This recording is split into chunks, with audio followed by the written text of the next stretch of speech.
তামোলপুৰৰ confidence academy নামৰ শিক্ষানুষ্ঠানখনৰ নতুন দিগন্তৰ সূচনা। শিক্ষানুষ্ঠানখনৰ পৰা কেইবাটাও ছাত্ৰ ছাত্ৰীৰ JEE পৰীক্ষাত সফলতা অৰ্জন। তামোলপুৰ জিলাৰ সদৰৰ বাৰেইগাঁওস্থিত কনফিডেন্স একাডেমি নামৰ শিক্ষানুষ্ঠানখনে অঞ্চলটোত শিক্ষাৰ ক্ষেত্ৰত এক নতুন আলোড়নৰ সৃষ্টি কৰি নতুন দিগন্তৰ সূচনা কৰিবলৈ সক্ষম হৈছে। 2018 চনতে স্থাপন হোৱা শিক্ষানুষ্ঠানখনত বিজ্ঞান শাখা আৰু কলা শাখাত অসমীয়া, বড়ো আৰু ইংৰাজী মাধ্যমত পাঠদানৰ সুব্যৱস্থা আছে। অভিজ্ঞতাপুষ্ট শিক্ষক শিক্ষয়িত্ৰীৰ পাঠদানেৰে পৰিচালিত উক্ত শিক্ষানুষ্ঠানখনে বিগত JEE পৰীক্ষাত 100% সফলতা অৰ্জন কৰিবলৈ সক্ষম হোৱাৰ লগতে বিশাল চক্ৰৱৰ্তীয়ে 97.45, অঞ্চাই বসুমতাৰী 72.3 আৰু অংকুৰ শৰণীয়া নামৰ ছাত্ৰগৰাকীয়ে 63% JEE পৰীক্ষাত সফলতা অৰ্জন কৰিবলৈ সক্ষম হৈছে। শিক্ষানুষ্ঠানখনত কলা বিজ্ঞান শাখাৰ উপৰিও JEE, NEET, APSC, UPSC আদিৰ কোচিঙৰ লগতে হোষ্টেলৰ সুব্যৱস্থাও উপলব্ধ আছে।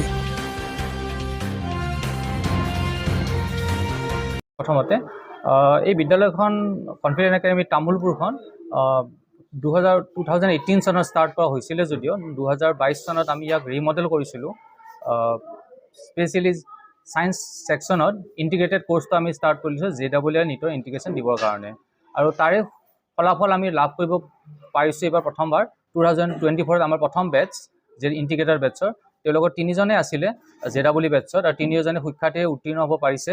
তাৰ ভিতৰত বিশাল চক্ৰৱৰ্তীয়ে 97.45, অঞ্চাই 72.3 আৰু অংকুৰ জ্যোতিয়ে 63% পাব বিচাৰিছে। 100% আমি ছাকচেছ হ'ব পাৰিছোঁ প্ৰথম এটেম্পটতে। লগতে আমাৰ NEETৰ ষ্টুডেণ্টবোৰৰ এক্সাম তেওঁলোকে দিব, যিটো পাছ মেড হ'ব। আমি এইখন ইনষ্টিটিউট গঢ়াৰ মূল উদ্দেশ্য আছিলে যিটো নেকি এটা ভাল এডুকেশ্যন, যিটো আমি এফৰ্ডেবল, কম খৰচত দিব পাৰোঁ, ভাল এটা দিব পাৰোঁ, সেইটো আমাৰ মেইন উদ্দেশ্য। আৰু আমি আনন্দিত যে আমি প্ৰথম অৱস্থাত আমি বহুখিনি সফল হ'ব পাৰিছোঁ আৰু ভৱিষ্যতে আমি তাত হ'ব পাৰিম।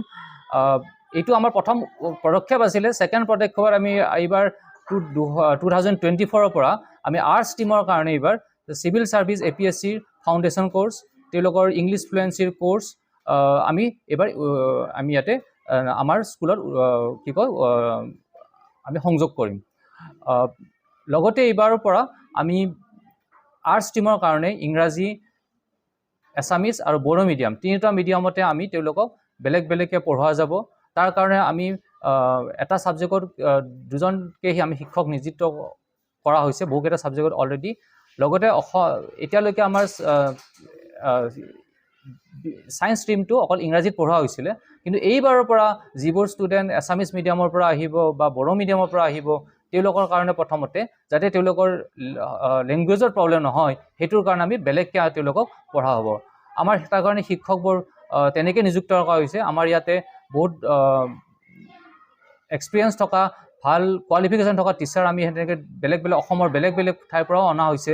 ইয়াতে আমাৰ PhD হোল্ডাৰৰ পৰা, IITiaনৰ পৰা, ভাল MSc ৰিজাল্ট কৰাৰ পৰা বহুত শিক্ষক আমি ইয়াতে নিযুক্ত কৰা হৈছে। আৰু আমি আশা কৰোঁ ভৱিষ্যতত আমি এইখন স্কুলৰ পৰা আমি অকল অসমত তামোলপুৰতে নহয়, অসমৰ হওক বা BTC এৰিয়াই হওক, যিবোৰ উঠি অহা টেলেণ্টেড ল'ৰা ছোৱালী তেওঁলোকক আমি সহায় কৰিব পাৰিম। আৰু ইয়াত আমাৰ যিটো উদ্দেশ্য কম খৰচত এটা ভাল শিক্ষা দিয়া, আমি সেইটোত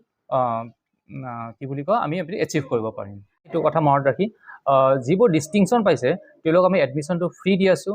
তেওঁলোকৰ যিটো JEE আৰু NEETৰ যিটো ইণ্টিগ্ৰেটেড কোৰ্চৰ মাচুল ফিজ, সেইটো আমি সম্পূৰ্ণ ৰেহাই দিছোঁ। লগতে যিবোৰ ল'ৰা ছোৱালী ডিষ্টিংশ্যন নাপালে, ডিষ্টিংশ্যন ওচৰা ওচৰি যে ভাল পাৰ্চেণ্টেজ পাইছে, তেওঁলোক যদি আৰ্থিকভাৱে যদি ইমান স্বাৱলম্বন নহয়, তেওঁলোকক আমি যিমান পাৰোঁ সহায় কৰিছোঁ। সেইটোৰ কাৰণে তেওঁলোকে আমাক যোগাযোগ কৰিব পাৰে, আৰু তেওঁলোকৰ সামৰ্থ্য অনুসৰি আমি এটা মিনিমাম এটা ফিছত আমি তেওঁলোকক আমি এইটো আমি এডমিশ্যন দি তেওঁলোকক 2 বছৰৰ কাৰণে আমি পঢ়াবলৈ আমি এইটো আমি এটা প্ৰস্তাৱ লৈছোঁ। আৰু ক'বলৈ গ'লে নতুন ষ্টেপ হিচাপে শিক্ষাত আমি কনফিডেন্স একাডেমি মেনেজমেণ্টৰ আণ্ডাৰত বিবেকানন্দ স্কুল বুলি এখন নতুন স্কুলো ষ্টাৰ্ট কৰিছোঁ, যিটো অলৰেডি এইবছৰ ষ্টাৰ্ট কৰিছে। এইটো নাৰ্চাৰীৰ পৰা ক্লাছ 1লৈকে এবাৰ ষ্টাৰ্ট কৰিছোঁ। বিবেকানন্দ স্কুলৰ মূল উদ্দেশ্য হৈছে এটা holistic development, all round development এটা দিব পৰাটো।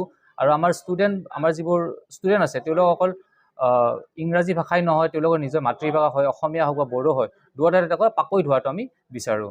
অকল মাৰ্কছ নহয়, আমি বিচাৰোঁ আমাৰ ল'ৰা ছোৱালীবোৰ যাতে এটা অলৰাউণ্ড এটা স্বাৱলম্বী হ'ব, এটা তেওঁলোকে এটা এনেকুৱা সুফল মানুহ হ'ব পাৰে।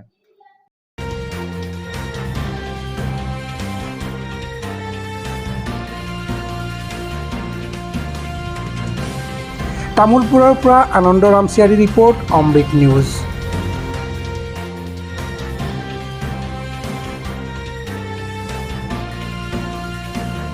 অমৃত প্ৰবাহ, অসমীয়া সাপ্তাহিক কাকতৰ ডিজিটেল সংস্কৰণ অমৃত নিউজ, সত্যৰ সন্ধানত অমৃত নিউজ।